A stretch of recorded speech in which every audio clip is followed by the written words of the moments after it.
तो आज जो है पॉलीमर की सीट लाए हो सब लोग। तो पॉलीमर की सीट में पेज नंबर 26, तो पेज नंबर 26 पे, तो ये मैं पहली बार वीडियो बना रहा हूँ यूट्यूब पर, और ये मजबूरी में बनाना पड़ रहा है, इसका मुझे कोई रोल नज़र नहीं आ रहा है। लेकिन कुछ 2-4 चैप्टर्स हैं छोटे छोटे जो मैं बना ले रहा हूँ। लाइक पॉलीमर दे दूंगा, मैं ड्रग्स बता दूंगा, मैं बायोमोलिक्यूल पढ़ा दूंगा, और मैं बायोमोलिक्यूल हो गया, पॉलीमर हो गया, ड्रग्स हो गया, प्यूरिफिकेशन क्या हो गया, प्यूरिफिकेशन। ये 4-5 चैप्टर में पढ़ा सकता हूँ बस। जितने भी अच्छे चैप्टर है, देखो मैं इंतजार कर रहा हूँ कि जब कोचिंग खुले तो भले मुझे 6 घंटे पढ़ाना पड़े या 12 घंटे पढ़ाना पड़े, मैं पढ़ाऊंगा। लेकिन मैं यहां पर उन टॉपिक्स को डील बिल्कुल भी नहीं करूंगा। ये अच्छा, अब पॉलीमर भी कोई खराब चैप्टर नहीं है, एक क्वेश्चन इसका आना ही आना है, ड्रग्स का एक क्वेश्चन आना ही आना है, बायोमोलिक्यूल का एक क्वेश्चन आना ही आना है। तो मुझे तो दुख है कि मुझे वीडियो बनाना पड़ रहा है, सच्चाई है। लेकिन जब तक क्लास नहीं खुल रही है तब तक ना से अच्छा है कि मैं कुछ कर दूं, ठीक है। तो ये लेक्चर सिर्फ उन्हीं बच्चों के लिए है जिनके पास मेरी ये सीट है। जब आप मुझसे पढ़ो तो ये सीट आपके सामने होनी चाहिए, ठीक है। तो चलो पॉलीमर स्टार्ट करते हैं। चलो तो भैया सुन लो, पॉली मतलब बहुत सारे, मर मतलब यूनिट।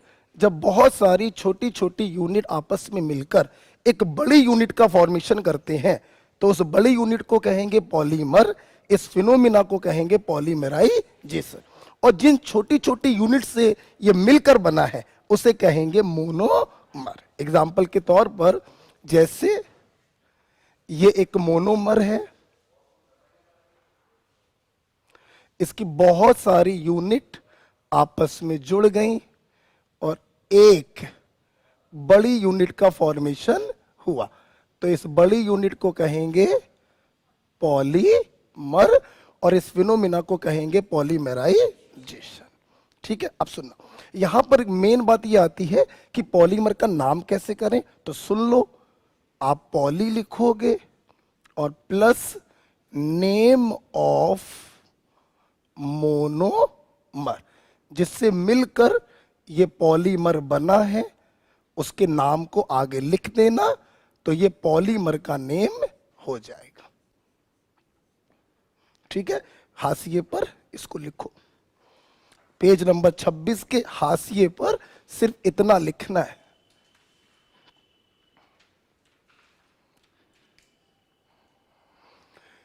जब बहुत सारी छोटी छोटी यूनिट आपस में मिलकर एक बड़ी यूनिट का फॉर्मेशन करते हैं तो इस फिनोमिना को कहते हैं पॉलीमराइजेशन। बनने वाले को कहते हैं पॉलीमर और बनाने वाले को कहते हैं मोनोमर, ठीक है। पॉलीमर का नाम कैसे लिखोगे बताओ? पॉली लिखोगे और नेम ऑफ मोनोमर,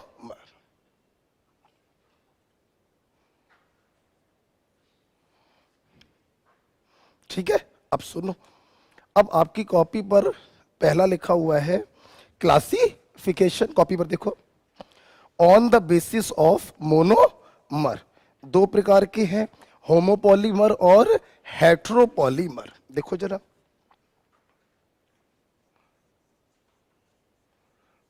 होमोपॉलीमर और दूसरा बोलो हेट्रोपॉलीमर। देखो, ऐसे पॉलीमर, होमो मतलब एक जैसे, जिसके अंदर सारे मोनोमर एक जैसे हो उसे कहोगे होमोपॉलीमर, और एक से ज्यादा प्रकार के मोनोमर है तो उसे कहेंगे हेट्रोपॉलीमर। हेट्रोपॉलीमर का दूसरा नाम है कोपॉलीमर। मैं क्या कहना चाहता हूं सुनो जरा, जैसे ए ए ए ए जुड़ते चले जा रहे हैं, सारे एक जैसे मोनोमर हैं, तो ये हो गया होमोपॉलीमर। और यहां पर क्या हो गया, जैसे A B and so on, एक से ज्यादा प्रकार के मोनोमर हो गए तो हेट्रोपॉलीमर या कोपॉलीमर, ठीक है। कुछ एग्जाम्पल लिखे हुए हैं, आओ जरा एग्जाम्पल देख लेते हैं। तो बेटा फटाफट बताओ, पॉलीमर एक हाई मॉलिक्यूलर वेट मॉलिक्यूल होगा जिसके अंदर बहुत सारे छोटे छोटे मोनोमर होंगे। पॉलीमर कितने प्रकार के? दो, होमोपॉलीमर और हेट्रोपॉलीमर। होमोपॉलीमर में सिर्फ एक प्रकार के मोनोमर, हेट्रोपॉलीमर में एक से ज्यादा प्रकार के मोनोमर। ठीक है, अब एग्जांपल देखो, जैसे आपकी कॉपी पे लिखा हुआ है मोनोमर, कुछ एग्जांपल्स देख लेते हैं, एक दो करके दिखा रहे हैं। जैसे व्हाट इज दिस? एथिलीन। बताओ यार, अब एथिलीन के बहुत सारे मॉलिक्यूल मैं जोड़ने जा रहा हूं और पॉलीमर बनाऊंगा। तो कैसे जोड़ेंगे? सुनना बेटा, पाई बॉन्ड ब्रेक हुआ, दोनों कार्बनों की वैलेंसी फ्री हो गई और इस फ्री वैलेंसी से आपस में जुड़ते चले जाएंगे। जैसे समथिंग लाइक दिस, एक वैलेंसी इसकी फ्री हुई, एक वैलेंसी इसकी फ्री हुई और इस फ्री वैलेंसी से ये जुड़ते चले जाएंगे, तो होल एन, ये तुम्हारा क्या बन गया? पॉलीमर। अब बात आई कि इसका नाम कैसे लिखा जाए, तो क्या लिखा तुमने बताओ? पॉली लिखा प्लस एथिलीन, तो पॉली एथिलीन भी कह सकते हो और इन शॉर्ट पॉलीथीन भी कह सकते हैं। ठीक है, यूजेस भी तुम्हारी कॉपी पे लिखे हुए हैं, पढ़ो जरा, बताओ बेटा। प्लास्टिक बैग, थैला जिसको बैन लगा दिया गया आजकल, प्लास्टिक बैग क्या होता है? पॉलीएथिलीन होता है। स्क्यूज बॉटल, स्क्यूज बॉटल समझते हो? जैसे बोलो नहीं भाई, जैसे चाउमीन खाने जाते हैं तो बॉटल में जो सॉस भरा होता है तो दबाते हैं और सॉस बाहर निकलता है, तो स्क्यूज बॉटल। तो स्क्यूज बॉटल किसकी बनती है? पॉलीथीन की बनती है। एनसीईआरटी का पॉइंट है, स्क्यूज बॉटल इज द पॉलीमर। कौन सा पॉलीमर है? पॉलीएथिलीन या पॉलीथीन। किसा क्या लिखा हुआ है? इलेक्ट्रिक वायर, ये जो इलेक्ट्रिक वायर होते हैं जो प्लास्टिक की कोटिंग करी जाती है वो भी क्या है? पॉलीथीन है। तो इस प्रकार से पॉलीथीन के तीन यूज लिखे हुए हैं, इलेक्ट्रिक वायर लिखा हुआ है, स्क्यूज बॉटल लिखी हुई है और प्लास्टिक बैग लिखे हैं। अब मेरी बात सुनना, ये जो पॉलीथीन है एनसीईआरटी में ये दो प्रकार की लिखी है, पहले मुझसे पढ़ लो, मैं 2 मिनट लगेगा मुझको रमने में। एक है एलडीपी और दूसरा लिखा हुआ है एचडीपी, लो डेंसिटी पॉलीएथिलीन और high density polyethylene. Low density polyethylene ये फॉलो करता है फ्री रेडिकल मैकेनिज्म को। लो डेंसिटी पॉलीएथिलीन ये ब्रांच्ड होता है। बेटा बताओ क्या होता है? ब्रांच्ड होता है और फ्री रेडिकल मैकेनिज्म को फॉलो करता है। हाई डेंसिटी पॉलीएथिलीन जो है ये बनाया जाता है in presence of Ziggler NATA catalyst. जरा बोलो, क्या मैं जिगलर नाटा कैटालिस्ट पढ़ा चुका हूं? क्या होता है बताओ जरा? Try ethyl aluminium plus titanium tetra chloride. कुछ याद है? अच्छा मेरी बात सुनना, जहां लो डेंसिटी पॉलीथीन ब्रांच्ड होता है वहीं हाई डेंसिटी पॉलीथीन लीनियर होता है। होते ये दोनों क्या है? यही मोनोमर क्या है? एथिलीन। डिफरेंस सिर्फ है मेथड ऑफ प्रिपरेशन में। ये फ्री रेडिकल मैकेनिज्म को फॉलो करता है, हाई टेम्परेचर हाई प्रेशर पे बनाया जाएगा और हाई डेंसिटी पॉलीएथिलीन जो है वो जिगलर नाटा कैटालिस्ट की उपस्थिति में बनाया जाएगा। वो ब्रांच्ड होगा और ये लीनियर होगा। ठीक है, कॉपी खोलो जरा, कॉपी खोलो।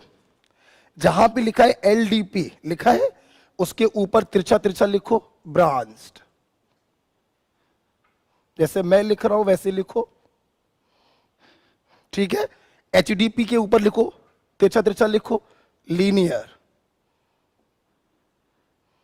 लिख लिया?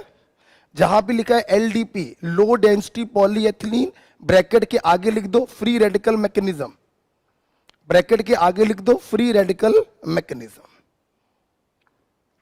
ओके, अब जरा मेरी बात सुनना, अब जरा मेरी बात सुनना।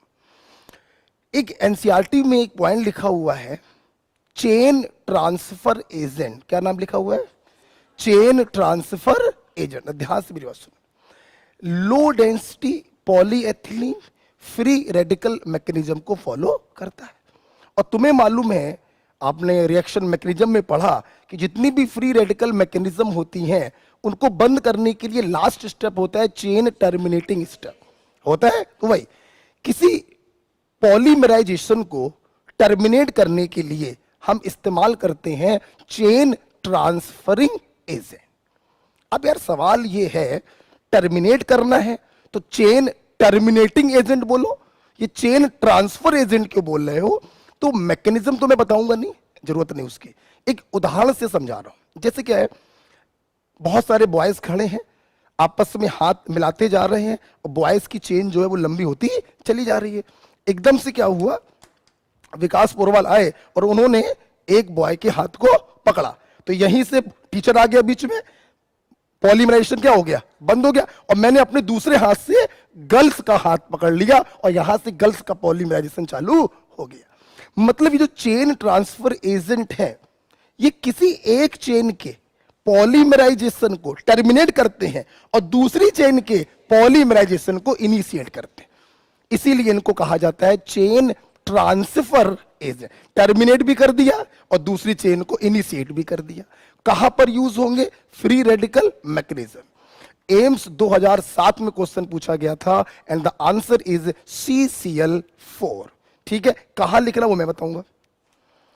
जहां पे एथिलीन लिखा हुआ है, एथिलीन लिखा हुआ है, तो एथिलीन के नीचे जगह खाली पड़ी हुई है, जो मैं बोलूंगा वो लिखोगे। ठीक है, यहां पे लिखो, इसके नीचे लिखना है, छोटा छोटा लिखो, चेन ट्रांसफर एजेंट ब्रैकेट में CCl4। They terminate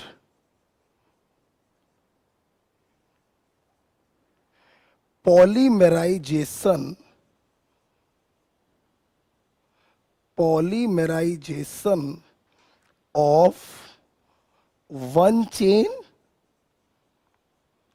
and simultaneously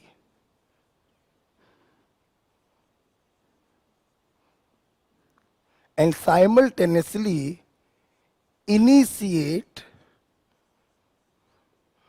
polymerization of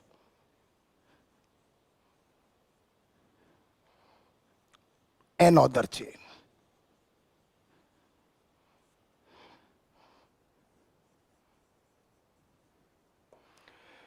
AIIMS 2007। ठीक है, this is the chain transfer agent. किस में यूज होगा? Free radical mechanism. ये भैया लिख लेना, they chain transferring agent, they terminate polymerization of one chain and simultaneously initiate polymerization of another chain in, आगे कंटिन्यू कर लो भैया, फ्री रेडिकल मैकेनिज्म। ठीक है, चलो दूसरा एग्जाम्पल देखो जरा। विनाइल क्लोराइड, हटा दो इसको, हटा दे। जब तक मैं रब कर रहा हूं मेरे क्वेश्चन का उत्तर दो। जब बहुत सारी छोटी छोटी यूनिट आपस में जुड़कर एक बड़ी यूनिट को बनाती हैं तो बड़ी यूनिट को क्या कहोगे? पॉलीमर। इस फिनोमिना को क्या कहोगे? पॉलीमराइजेशन। छोटी यूनिट को क्या कहोगे? मोनोमर। पॉलीमर का नाम कैसे लिखोगे? पॉली लिखोगे प्लस नेम ऑफ मोनोमर। पहला एग्जांपल हम लोगों ने देखा, मोनोमर था एथिलीन, पाई बॉन्ड तोड़ा, दोनों कार्बन के हाथ खाली हुए और ये जुड़ते चले गए, क्या बन गया? पॉलीथीन या पॉलीएथिलीन। कितने प्रकार का? दो। Low density polyethylene, high density polyethylene. दोनों में डिफरेंस क्या है? लो डेंसिटी पॉलीएथिलीन ब्रांच्ड होगा, हाई डेंसिटी लीनियर होगा। Low density free radical mechanism, high density Ziggler नाटा कैटालिस्ट। फ्री रेडिकल मैकेनिज्म में चेन ट्रांसफर एजेंट आएगा, एग्जांपल है CCl4। एक चेन को टर्मिनेट करेगा और साइमल्टेनियसली दूसरे चेन को इनिशिएट करेगा। बात क्लियर है? दूसरा एग्जांपल बेटा देखो जरा क्या लिखा हुआ है, विनाइल क्लोराइड लिखा हुआ है। एक बात बताओ भैया, ये कौन सा ग्रुप है? विनाइल लगा दिया Cl, नाम क्या बन गया? Vinyl chloride. अब इसके ढेर सारी यूनिट आपस में जुड़ेंगी, तरीका वही है, पाई बॉन्ड कटेगा, दोनों कार्बनों की एक एक वैलेंसी क्या हो जाएगी, फ्री हो जाएगी, और इस फ्री वैलेंसी से ये पॉलीमराइज करते चले जाएंगे। नाम क्या लिखोगे, पॉली लिख दिया, और name of monomer vinyl chloride. ध्यान से देखो जरा, पॉली का पी ले लिया, विनाइल का वी ले लिया, क्लोराइड का सी, इसी को बेटा क्या कहते हैं, पीवीसी। वाटर पाइप बनाने में इसका इस्तेमाल किया जाता है, लिखा हुआ है सब कुछ। वाटर पाइप बनाने में यूज होगा, ग्रामोफोन रिकॉर्ड बनाने में यूज होगा। ये एनसीईआरटी का पॉइंट। जितनी भी एनसीईआरटी के यूजेस हैं मैंने उनको डार्क कर दिया है। जैसे स्क्यूज बॉटल एनसीईआरटी में लिखा है, ग्रामोफोन रिकॉर्ड एनसीईआरटी में लिखा हुआ है। ठीक है, अगला एग्जांपल देखो यार, विनाइल क्लोराइड हो गया, अभी अपन ने ले लिया विनाइल और इस पे लगा दिया CN, नाम बेटा बोलो, बोला करो, विनाइल साइनाइड।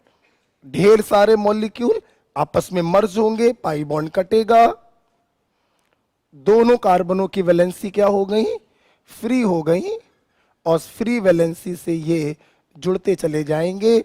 नाम हो गया poly vinyl cyanide. Just a minute, ऊपर देखो, यहां से इसका एब्रीवेशन मत बनाना।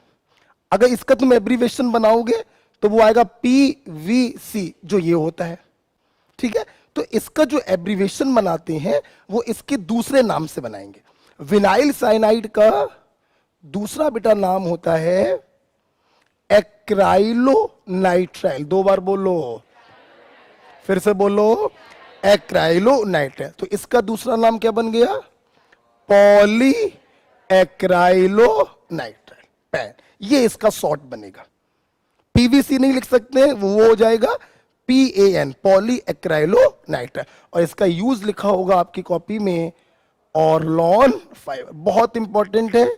इसका एक नाम और लिख लो, एक्राइलेन। इसी का दूसरा नाम लिख लो, एक्राइलेन। ऑरलॉन फाइबर को अपन लोग क्या कहते हैं, एक्राइलेन कहते हैं। कपड़े अपड़े बनाने में यूज होता है, ब्लैंकेट बनाने में यूज होता है फाइबर। जितने भी फाइबर हैं कपड़े बनाने में यूज होते हैं, ब्लैंकेट बनते हैं इनके अच्छे अच्छे। ठीक है, तो ऑरलॉन फाइबर और एक्राइलेन। नेक्स्ट, अगला एग्जाम्पल बताओ क्या लिखा हुआ है, टेट्राफ्लोरोएथिलीन। इधर देखो, चलो भाई इधर देखो, ये क्या है, एथिलीन, चारों H हटा दिए और 4 फ्लोरीन लगा दिए। नाम क्या हो गया, टेट्राफ्लोरोएथिलीन। ये हो गया मोनोमर। बताओ बेटा, इसके बहुत सारे यूनिट आपस में जुड़ेंगे, तरीका वही है, पाई बॉन्ड कटेगा और ये आपस में जुड़ते चले जाए। नाम बताओ क्या होगा, पॉली टेट्राफ्लोरोएथिलीन। इसी को बेटा कहते हैं टेफ्लॉन, और इसका यूज करते हैं नॉन स्टिक कुकवेयर बनाने में। या एक एग्जांपल एनसीईआरटी में लिखा है गैस किट। बताओ क्या लिखा हुआ है। आजकल आप लोग देखिए कितनी अच्छी अच्छी सुंदर सुंदर स्मूथ गैस किट आ रही हैं। आप कभी पैसा ऐसा कमाओगे, मॉड्यूलर किचन बनवाओगे, तो वहां पर दिखाई पड़ेगा बढ़िया सुंदर सुंदर सी गैस किट्स आती हैं, उसमें टेफ्लॉन की पॉलिश होती है। आपने देखा होगा कभी बाइक सर्विस पे डालने जाइए तो कहते हैं कि भैया टेफ्लॉन पॉलिश करवाओगे क्या, 200 रुपए लगेंगे। सुने हो बे हैं? हाँ, तो वो टेफ्लॉन की जो पॉलिश करते हैं ना, उससे गाड़ी में चमक आ जाती है। ये कोई फायदा नहीं है, 2-4 दिन टिकता है, खराब हो जाता है। तो खैर, तो टेफ्लॉन का इस्तेमाल करते हैं, टेफ्लॉन कोटिंग में करते हैं। नॉन स्टिक कुकवेयर, 1 बूंद तेल डाला और 4 पराठे सेक लिए। क्यों? क्योंकि वो नॉन स्टिक कुकवेयर होता है, टेफ्लॉन की कोटिंग होती है।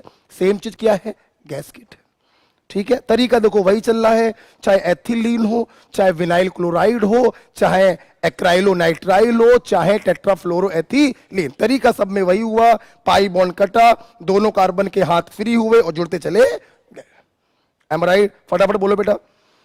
स्क्यूज bottle, squeeze bottle, gas kit, gas kit, water pipe, water pipe, Orlon fibre, pen, Orlon fibre, Orlon fibre, Acrilan, Acrilan, electric wire, polyethylene, polyethylene is electric wire. अच्छा एक बात बताओ, Ziggler नाटक कैटलिस्ट हाई डेंसिटी या low density?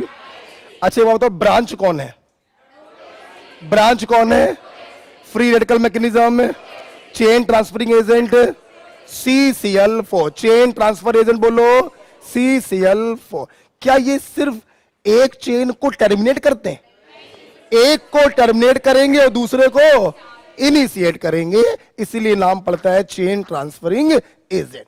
The very popular example is CCl4, question asked in AIIMS 2007।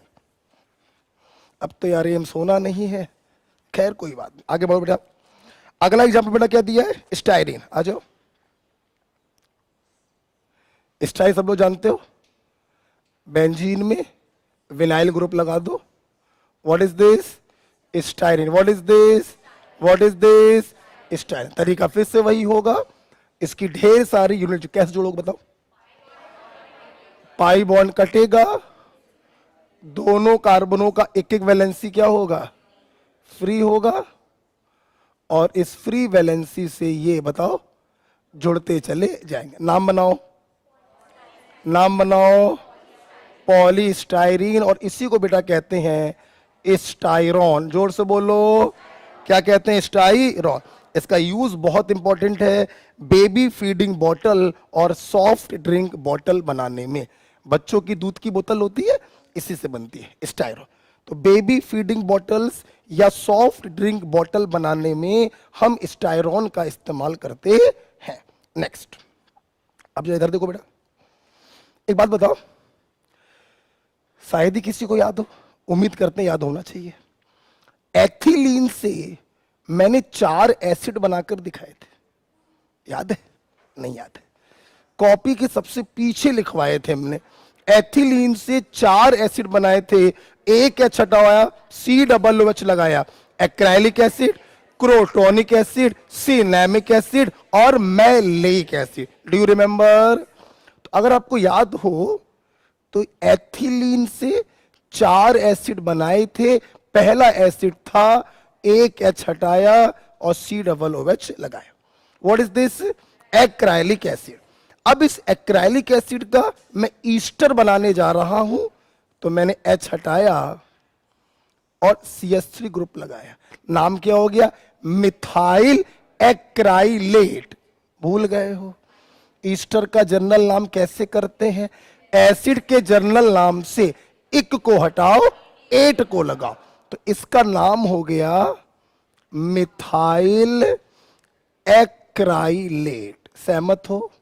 अब ध्यान सुनना, मैंने क्या किया, इस मिथाइल एक्राइलेट में ये जो अल्फा कार्बन था फंक्शनल ग्रुप के बगल वाला, इसका एक एच हटाकर एक सब्स्टिट्यूएंट लगा दिया मिथाइल, तो नाम बन गया मिथाइल मेथ एक्राइलेट। नाम बेटा बोलो क्या बना?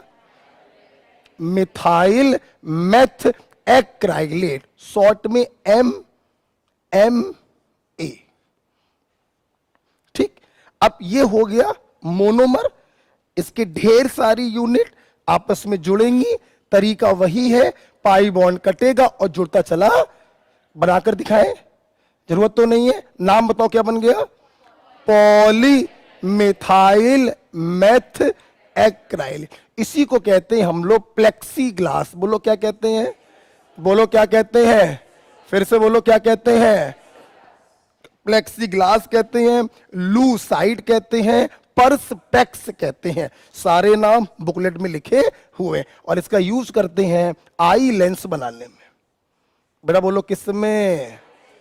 आई लेंस बनाने में। Is it clear? अच्छा मुझे एक बात बताओ, मैं अभी तक तुम लोगों को ये 6 एग्जाम्पल करा चुका हूं। इन 6 एग्जाम्पल में हमारे मोनोमर कितने थे? 1। उसी को पॉलीमराइज किया, तो they all are the example of homopolymer. किसके एग्जाम्पल है? आगे भी 2 लिखे हुए हैं, सुनो। देखो आगे जो दो एग्जाम्पल लिखे हैं, क्लोरोप्रीन और आइसोप्रीन, देखो बेटा मैं एक बात बताऊं, ये दोनों एग्जाम्पल मैं पढ़ाता हूं एल्काइन में। बेटा बताओ किसमें? एल्काइन। तो अभी फिलहाल चूंकि एल्काइन नहीं पढ़ा पाए हैं, दुर्भाग्यवश एल्काइन नहीं हो पाया है, रबर का जितना भी कॉन्सेप्ट होता है हम एल्काइन में पढ़ा देते हैं। क्यों पढ़ा देते हैं? एल्काइन में एक रिएक्शन आती है डाइमेराइजेशन। तो जब एसिटिलीन को डाइमेराइज करके हम दिखाते हैं तो वहीं पर हम पूरा पढ़ा देते हैं रबर के बारे में। इसलिए यहां पर तुम लोग इनके फार्मूलों पर फोकस नहीं करोगे। किस पे फोकस नहीं करोगे? फार्मूलों पे। बस इतना समझ सकते हो कि क्लोरोप्रीन जब पॉलीमेराइज होता है तो हमें प्राप्त होता है रबर नियोप्रीन। बेटा बोलो क्या प्राप्त होगा? Synthetic rubber. इसका इस्तेमाल करते हैं सिंथेटिक रबर में। बेटा आप अच्छे से जानते हो हम रट्टाफिकेशन पे काम नहीं करते हैं। मैं बिल्कुल नहीं चाहता कि तुम क्लोरोप्रीन का फार्मूला याद करो, जरूरत ही नहीं है ना। जिस दिन मैं तुम्हें बताऊंगा कि एसिटिलीन का पॉलीमराइजेशन, वहीं पर आपको ये समझ में आ जाएगा। तो अभी कोई मतलब नहीं है इसका फार्मूला पढ़ने का, ठीक है? तो chloroprene is a monomer whose polymer is neoprene. Use बोलो रबर, सिंथेटिक बोलो ना बोलो, रबर पर्याप्त है, ठीक है? उसी प्रकार से बेटा एक होता है आइसोप्रीन। इसका भी फार्मूला मैं बिल्कुल नहीं चाहूंगा आप याद करें, ठीक है? अब ध्यान देना बेटा, आइसोप्रीन जब पॉलीमराइज होता है तो यहां पर हमें दो प्रकार की चीजें मिलती हैं। अगर आइसोप्रीन सिस है, सिस आइसोप्रीन का पॉलीमर आपने बनाया है तो यह कहलाता है नेचुरल रबर। बेटा बोलो क्या? बेटा बोलो क्या? Natural rubber. और अगर ट्रांस आइसोप्रीन है, तुमने ट्रांस आइसोप्रीन का पॉलीमर बनाया है तो यह कहलाता है आर्टिफिशियल रबर, गट्टा पारचा। बोलो जरा, बोलो जरा, ठीक है? तो एक बार हो जाए इसी बात पर। क्लोरोप्रीन मोनोमर, इसका पॉलीमर क्या है? Neoprene, synthetic rubber. आइसोप्रीन दो प्रकार का, सिस और ट्रा। सिस आइसोप्रीन का पॉलीमर क्या है? नेचुरल रबर है। और ट्रांस आइसोप्रीन का पॉलीमर क्या है? आर्टिफिशियल रबर, गट्टा पारचा। यहीं पर एक कॉन्सेप्ट आता है वल्कुनाइजेशन का। बोलो किसका? हम एल्काइन में पढ़ाएंगे। किसे पढ़ाएंगे?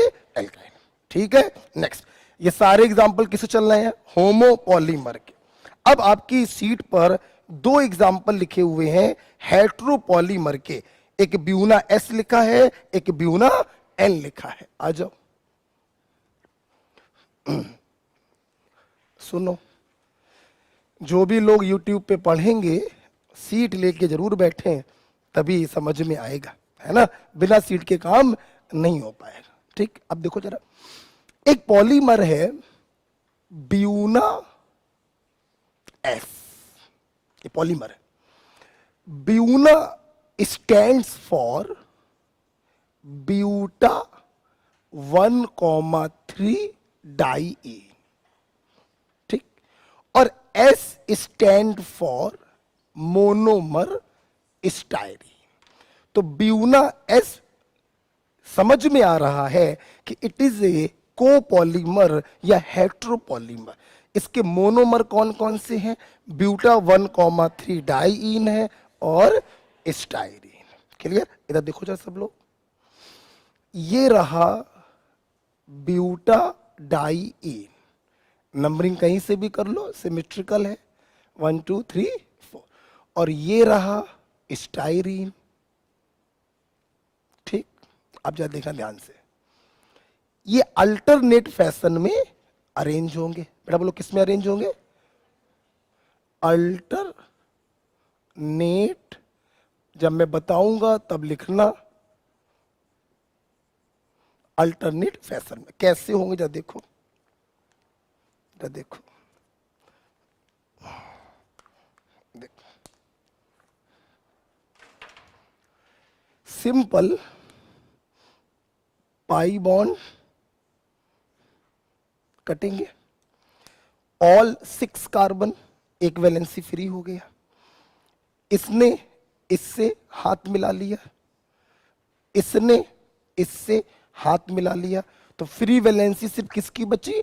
टर्मिनल वालों की बची, और उन्हीं फ्री वैलेंसियों से ये अल्टरनेट फैशन में जुड़ते चले जाएंगे। तो अगर मैं ब्यूना एस का स्ट्रक्चर बनाऊं, इस पॉलीमर का स्ट्रक्चर बनाऊं, तो इधर देखो बेटा, ये वैलेंसी फ्री हुआ, बोलो, ये डबल हो गया, बोलो,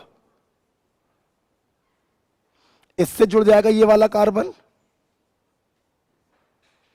बताओ बेटा, और इसकी वैलेंसी भी क्या हो गई? फ्री, और इस फ्री वैलेंसी से ये जुड़ते चले जाएंगे। This is Buena S. और आपको जान के खुशी होगी, Buena S is also good substituent of rubber. बहुत इंपॉर्टेंट है। एक पुरानी एनसीईआरटी खोल के कभी देखेंगे तो उसमें लिखा मिलेगा, इसका यूज करते हैं बबलगम बनाने में। बेटा बताओ क्या बनाने में? बबलगम बनाने में। एक लड़का ऐसे खड़ा था एनसीईआरटी में, वो ऐसे गुब्बारा फुला रहा था, ठीक है, बबलगम का गुब्बारा बनाते हैं ना हम लोग, वही।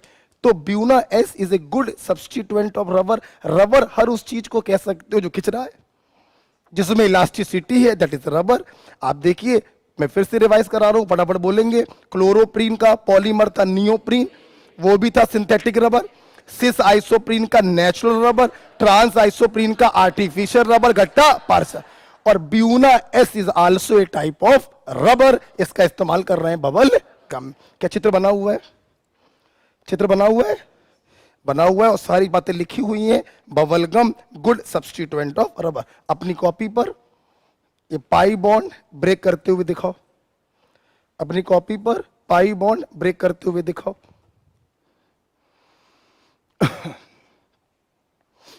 ठीक, चल भाई, अगला आप तुम लोग करोगे जरा, ठीक है। ब्यूना एस मैंने सिखा दिया, अब बताना जरा।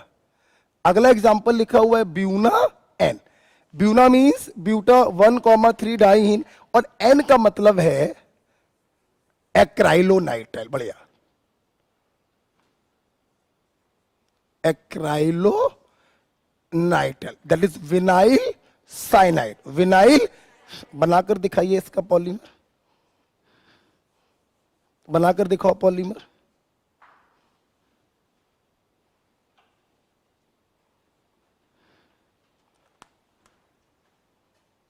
पॉलीमर बनाकर दिखाओ फटाक से। इतना टाइम? अबे ये लो भैया, बन गया। बताओ बेटा। एक काम ये हो गया, इससे जुड़ रहा है ना, इस वाले से जुड़ा है ना, CH2 जुड़ा हुआ है ना, तो CN लास्ट आएगा ना, CN यहां पे आएगा,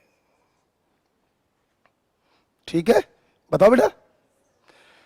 अच्छा, अब जल्दी से मुझे ये बताओ, ब्यूना एस और ब्यूना एन होमोपॉलीमर या हेट्रोपॉलीमर? तो अब जहां पे आपकी कॉपी पर होमोपॉलीमर और हेट्रोपॉलीमर लिखा था, लिखा है, तो होमो के ऊपर तिरछा तिरछा लिख दो 1 to 8, ठीक, और हेट्रो के ऊपर तिरछा तिरछा लिख दो 9 and 10।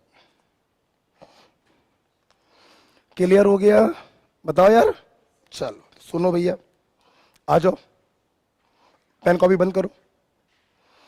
कुल मिला के आज हम लोगों ने पॉलीमर के कुछ एग्जाम्पल पढ़े। होमोपॉलीमर जिसमें सिर्फ एक प्रकार के मोनोमर होंगे, हेट्रोपॉलीमर जिसमें एक से अधिक प्रकार के मोनोमर होंगे। कुछ एग्जाम्पल देके फटाफट बोलोगे। एथिलीन, एथिलीन का पॉलीमर पॉलीएथिलीन। कोई दो यूज बताओ जरा यार। इलेक्ट्रिक वायर है, प्लास्टिक बैग है, और स्क्यूज बॉटल है। अच्छा बेटा एक बात बताओ, विनाइल क्लोराइड पॉलीमर बोलो, पॉलीविनाइल क्लोराइड। यूज बताओ, वाटर पाइप। वाटर पाइप बनाने में एक और यूज लिखा है, ग्रामोफोन रिकॉर्ड। बोला करो, बोला करो, ग्रामोफोन रिकॉर्ड। तीसरा बेटा क्या है? Vinyl cyanide. दूसरा नाम है एक्राइलोनाइट्राइल। पॉलीमर का नाम है पॉलीविनाइल साइनाइड या पैन। पीवीसी नहीं बोलेंगे, PAN, पैन बोलेंगे। यूज बताओ, ऑर्लॉन फाइबर, दूसरा नाम एक्राइलिन, दूसरा नाम बोलो एक्राइलिन। बेटा एक आवाज में, टेट्राफ्लोरोएथिलीन, पॉलीमर का नाम बोलो, पॉली टेट्राफ्लोरोएथिलीन या टेफ्लॉन, या टेफ्लॉन। टेफ्लॉन का यूज बताओ, गैस किट बनाने में, नॉन स्टिक कुकवेयर बनाने में, टेफ्लॉन कोटिंग करने में, कहीं पर भी चिकनाहट देनी हो, स्मूथनेस देनी हो, वहां पे टेफ्लॉन कोटिंग कर सकते हैं हम लोग। नॉन लिविंग पे, चेहरे पे मत लगा लेना, उससे कुछ नहीं होगा, ठीक है। हाँ आगे हम लोग बोले बेटा, इसके बाद हमारे सामने आया मिथाइल मेथ एक्राइलेट। रुक जाओ, फार्मूला याद नहीं करना है, एथिलीन COOH लगाया, एक्राइलिक एसिड, मिथाइल का ईस्टर बना दिया, मिथाइल एक्राइलेट। अल्फा पोजीशन पे H हटाकर CH3 लगाया, तो मिथाइल मेथ एक्राइलेट। बोले तो मिथाइल मेथ एक्राइलेट। पॉलीमर का नाम बताओ, पॉलीमिथाइल मेथ एक्राइलेट। लूसाइड कहते हैं, परसपेक्स कहते हैं, प्लेक्सी ग्लास कहते हैं, और आई लेंस बनाने में यूज करते हैं। Is it clear? बेटा एक बात बताओ, क्लोरोप्रीन का पॉलीमर बताओ, क्लोरोप्रीन का पॉलीमर बताओ, क्लोरोप्रीन का बताओ। नियोप्रीन बोले तो सिंथेटिक रबर। बेटा आइसोप्रीन में सिस का पॉलीमर क्या बोलेंगे? Natural rubber. ट्रांस का क्या बोलेंगे? Artificial rubber, gutta percha. Buna S, Buna N, both are rubber, both are rubber. Bubble gum में किसको यूज किया? बबल गम बोलो, बबल गम बोलो। कोपॉलीमर या होमोपॉलीमर? कोपॉलीमर या हेट्रोपॉलीमर। पाई बॉन्ड कटेंगे, बीच वाले अपने में हाथ मिला लेंगे और किनारे वालों के हाथ खाली हो जाएंगे, जुड़ते चले जाए, अल्टरनेट फैशन में अरेंज होते हैं। उम्मीद करते हैं कुछ एग्जाम्पल क्लियर हो गए। ठीक, आगे बोलो बेटा। अब अगला पॉइंट लिखा है on the basis of formation. हमें देखो, बंद करो पेन कॉपी, सामने देखो। ये हम लोगों ने क्लासिफिकेशन किया था on the basis of number of monomer, that is homopolymer और हेट्रोपॉलीमर।